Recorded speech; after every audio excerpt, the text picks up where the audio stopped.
Hello, everybody! It's not Chibi, it's Chizuradis. Chibi's on standby for this entire review. So, this is Gintama. I have finally finished Gintama. Now, at the time of me making this video, I have yet to actually see the movies. And I know I need to watch them, and don't worry, I will watch them. I just want to answer that question right now. I will watch the movies, and probably do my thoughts or review on the movie. But anyways, I'm just talking about the series in general. I just want to talk about Gintama, the anime, the series, not the movies. So, Gintama, was it good? Hell fucking yes. Such a fulfilling journey. I'm serious. It was such a fulfilling journey of anime. I haven't had this much fun watching an anime and marathoning an anime since Hunter x Hunter. Like, it's been that fucking long. It really has. I've said that once before in a previous video, but I will say it again if you've yet to see that video and this is your first time seeing a Gintama-related video. I will tell you, Gintama, top 5 material of my favorite anime of all time after seeing this. Just, the quality of the comedy is just breathtaking. It is. So, let's talk about it. Gintama.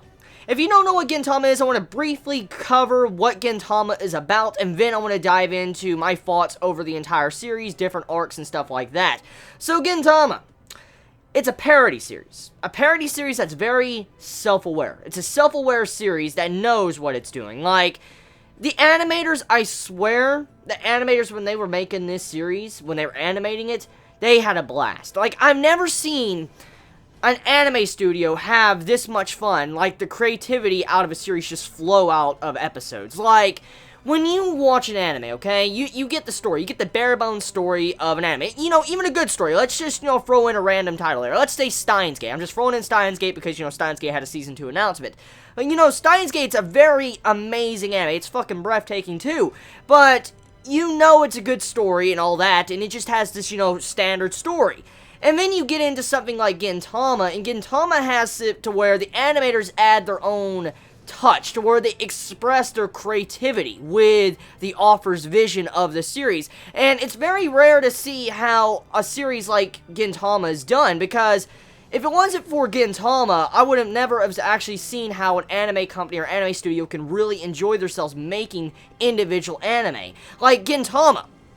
There was many times when I was watching this series to where the anime studio was making fun of itself. It was straight up making fun of itself, you know, making fun of its directors, its producers, its sponsors. I mean, Gintama was an offensive fucking anime. It's a filthy anime. Like, it offends everybody. It really does. I'm willing to bet if you're easily offended, Gintama is definitely not for you. It will offend you so hard. Like, one of the final episodes of the anime is where Gintama just sits down, like, the entire crew of Gintama just sits down, and you see them just chatting and saying, I'm sorry, I apologize. I mean, like, there's many scenes to where, like, they're vomiting when they're apologizing, like, ah, in the middle of a church. Puking and vomiting in the middle of a church. And I'm like, the fuck? Like, and then you have it to where Sogo, he grabs the freaking, like, loincloths or whatever, the cloths or towels around those demons, you know, the green demon family. Well, you see to where Sogo grabs their freaking towels off around their waist, so you see just their slong come out, all censored and all that, and I'm like, bro, like, what the fuck? Just, there's so much offensive material in Gintama. It is something I have never seen done before in anime at all. I have never seen an anime get away with some of the stuff I've seen Gintama get away with. Like, it's, holy shit. Like, the stuff I've seen in Gintama, it beats so much. Like, the way the censorship is done, the way the comedy is done, the dirty jokes, the toilet humor, just everything when it comes to Gintama. Honestly, I'm so surprised the series could be an anime. I'm really surprised. Even Gentoki is surprised the series is an anime. Like, in the series, he was even questioning. He was questioning, like, this anime doesn't have much legs to stand on. We're about to get canceled and stuff like that. Like, the ongoing joke of Gintama is to where Gintoki, Kagura, and then you have Shinpachi, they're thinking like, oh crap, we're gonna get fucking canceled. We gotta do something, you know, ingenuitive. We gotta do something very smart, you know, quick-witted and stuff like that. And like, there was many episodes that just, it broke the fourth wall. Like, usually there's anime that break the fourth wall. Yes, we've seen that stuff before. It's very common. It is very common in anime, manga, literature, and stuff like that. But Gintama takes it to an entire different level. It breaks the 5th wall. It breaks the 3rd, 4th, and 5th wall. I don't know what those are, but I'm just saying it breaks them, because Gintama, it goes as far as to have an arc centered around a popularity poll. Yes, a popularity poll. Let me bring up an example. If you read Taizai, you know, Taizai, the 7 Deadly Sins, the anime just ended last weekend. Well, if you watched that, or if you read the manga, you most likely know about character popularity polls. If you read manga, you most likely know about character popularity polls. I mean, One Piece had a character popularity poll about 2 months ago. It did.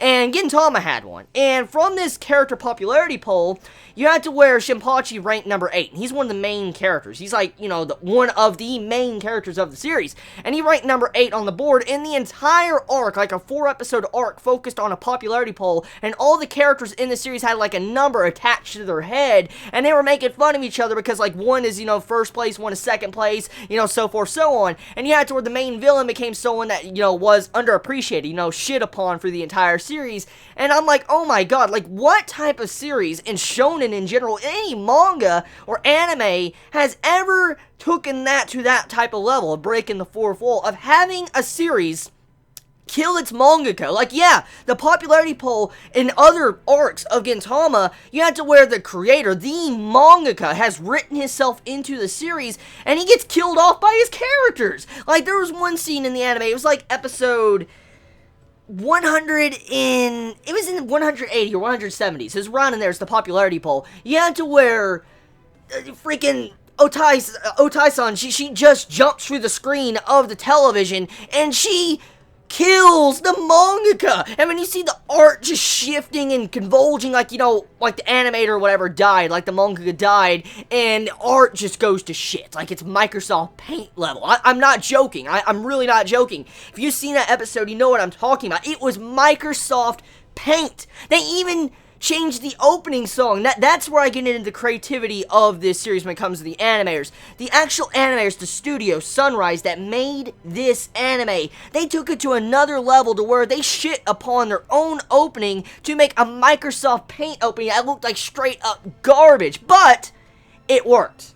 Because if it wasn't for Gintama's way of storytelling and comedy, something like that would not fly. Oh god, no. If I saw a Microsoft Paint opening, okay, on, let's say, like a series, you know, an ongoing series, like Death Parade, okay, let's take for granted Death Parade. Let's say Death Parade had a Microsoft Paint fucking opening. I'm like, I'd freak out, I'd flip, I'm like, what the hell is this garbage? That's what I would actually say. But Gintama can get away with that because of the way it presents itself. It's a very self-aware series that just shits upon itself. It just shits upon itself and everything around it. I'm not joking. Like, there was even a scene in the series to where, like, Gintoki had, like, a little bit of a spin-off or a crossover with Skit Dance. If you know Skit Dance, it's another series that's slightly similar to Gintama. It ran in Shonen Jump, and I think it's over now. It had an anime series, like a 70-episode anime series. Never watched it or read it, but I know about it. And in the anime of Gintama, there was a crossover episode where the Skit Dance characters, the main 3 characters of Skit Dance, come in and they go and meet Gintoki, Kagura, and Shinpachi, and they start talking, going on an adventure, and they do an entire rip-off episode of Toriko, Dragon Ball Z, and One Piece. Like, if you've seen that special of Toriko, One Piece, and Dragon Ball Z, you probably have if you're a fan of one of those series. Well, Gintoki, he decides to parody that special in a 30-minute episode, and he fucking shits upon it, and you had it to where the Skit Dance characters, Gintoki, you know, they're going on an adventure, trying to collect a pizzazz fruit. I think that's what they were trying to collect. But the point of it is just, if it wasn't for Gintama being so self-aware and shitting on other series, like, I mean, Gintoki even went as far as to say, like, his entire running gag is to crap on other series. And I'm like, oh, it's just like, oh my god, like, shots fired, oh my god, shots fired. So, yeah, I'm surprised Gintama hasn't been canceled. I'm sorry, I really am. I fucking love Gintama, but I'm so surprised the series has not been canceled. Like, the level of copyright infringement in this series is just, Okay, here's the thing. The reason why I say copyright infringement is because even Gintoki and Shinpachi himself, they even bitch about the copyright infringement danger. Like, they say, oh my god, we're gonna get copyright infringement. Yes, the characters actually say that in Gintama. And it just blows my mind. Like, there was a Gundam arc. There was a Gundam arc. Like, you saw Gundams. And, like, the entire Gundam body was there. But the entire head was, like, censored. Like, you just see the censored, like, type things you would see. And I'm like, what the fuck? And then you had to where there was entire dialogue to where Gintoki's like, oh, don't worry. Sunrise also made the Gundam anime. So don't worry. There's not going to be any copyright infringement involved in this scene. And I'm like, they like... What the fuck? I was just like, yo! Yeah, that's just a little tip of the iceberg when it comes to the Gintama greatness. It's so funny. Like, there was a Star Wars, like, the final arc in Gintama's anime, it focused around, like, something that's similar to Obi-Wan Kenobi. Like, the main villain of the final arc of Gintama's anime was Obi-Wan. Yeah, Obi-Wan Kenobi from Star Wars. I'm like, what the fuck? Like, what? And then they had a remixed version of Darth Vader's theme song. Dun, dun, dun, dun, dun, dun, dun, dun, dun, dun, you know, that theme song. I'm like... And then they had a Rocky Balboa, like, na-na-na-na, na-na-na, you know, I can't sing it right, but you know, the Rocky theme. And I'm like...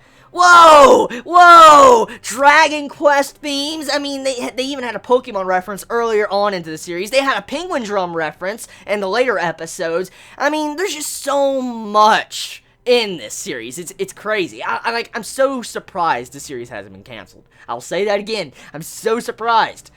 Now, if you don't understand, I have a lot of passion for the series. It's very apparent after how much I'm just, you know, wanting to express my thoughts about Gintama. Like, it's not a series you take 100% seriously. It's not that type of series. Like, it is and isn't. Like, let me explain. Gintama, as I've said multiple times, it's a very self-contained story. It's episodic in some points, but it's really not. The comedy arcs, like, every arc is very important to this series. I promise you that right now. Some arcs that look completely pointless is actually important later on. Like the Four Divas arc. Oh, fuck. Dude, that arc. Woo! That was one of the best arcs of the series. Like, oh my god. Jiro versus Gin. Oh my god. That fangasm all over. I'm like, yo. Just like that next battle they did on the finale of the... Oh, dude. That fucking finale. They just go at it. I'm like, oh, they fucking know. And then just... Oh...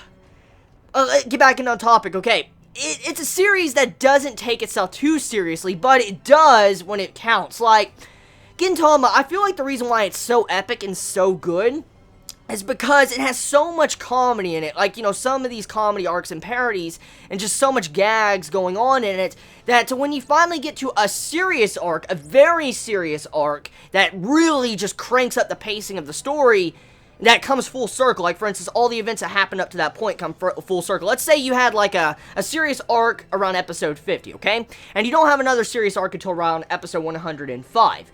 The time span between those two serious arcs wrap up what happened in between. For instance, the different events that were going on between those two serious arcs were slow build-up for that next serious arc. So that's kind of how Gintama is. It has a bunch of comedy arcs that build up this one serious arc and then it repeats. But these serious arcs are just so breathtaking because you've gotten so used to the comedy, so used to this lighthearted feel to where the characters are laughing their asses off, making you laugh your ass off. They're doing toilet humor, vomiting all over the place, Dragon Quest, beating the shit out of an old man, just all sorts of crap. And I mean, you get used to laughing, but all of a sudden you get to this serious arc that's just went straight up different tone and atmosphere, violent, bloody. And when you see Gintoki rage, like he gets pissed in some of these arcs, you're like, oh my god, because you don't see Gintoki like that. You don't see him angry that often. I mean, he's very passive. Like, he helps everybody. He's very kind. He's a very kind person. And he's very intelligent, very smart. He makes himself look like an airhead and a dumbass a lot, but he's very intelligent when it counts. It really is. He's very intelligent. He picks up on a lot of things. Like the finale episode of the anime, he was helping out Sadaharu when, you know, he was not learning how to share food. He ran off. And Gintoki was kind of giving him a lesson and he was just aware of it, and he wasn't going to say enough. And so, I just love the way Gintoki is as a character. He's just such a wonderful character that is so different from other Shonen Jump characters I have seen. I've never seen a Shonen main character, any character actually, like Gin in anime or manga. I've never seen a character like him. The way he can be so lightheaded, and he kind of, I guess you can slightly say he punishes himself somewhat for the journey of the series, for, you know, all these different things that's happened in his past. And the sad enough is his real past is yet to be revealed. Like, I found out some information at the end, like the final series arc around episode 157 through 161, that, or not 157, holy shit, 257 and 261. Whoa, I went like 100 episodes back. Anyways, there was some really interesting dialogue and a lot of cranking up to when it came to the plot. Like, oh my god, he found out one of the main enemies of the series. He found out some motivation of why Gin is like he is, and it gives you enough of this, you know, little bit of a taste. You're like, oh my god, what is going to happen next? And I cannot wait for the anime series to come back. I am so hyped. I'm so damn hyped for the anime to come back. I'm going to read the manga. I am, because I like Gintama. I really do. It's been a long time since I could truly, wholeheartedly say I love this series from start to finish.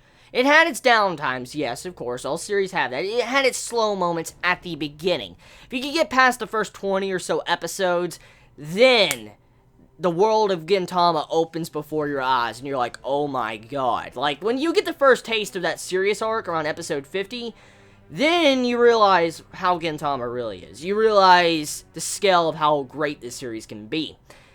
And yeah, it was quite the journey. It's been about a 2-month journey. It's been a while. I've been watching this series. I slacked a little bit, you know, in those first 2 months to watch. To be honest with all of you, in these past 2 weeks, I've watched over half of Gintama. Past 2 to 3 weeks, I watched over half of it. Like, about 2 weeks ago, I was on episode 120, I'd say. 2 weeks ago. And so, yeah, I really started speed blitzing it when I, you know, realized my time is ticking away. I gotta fucking crank it up to speed. I was being lazy and playing Diablo 3, so forgive me, okay? I was being lazy like Gin. Forgive me. Anyways, overall, wonderful series. Like, my number 3 of my top 5 of all time anime I've ever seen. I fully recommend this series above everything besides Hunter x Hunter and Spice and Wolf. That's just my recommendation when it comes to this series. Anyways, that's my thoughts. Chizuru out.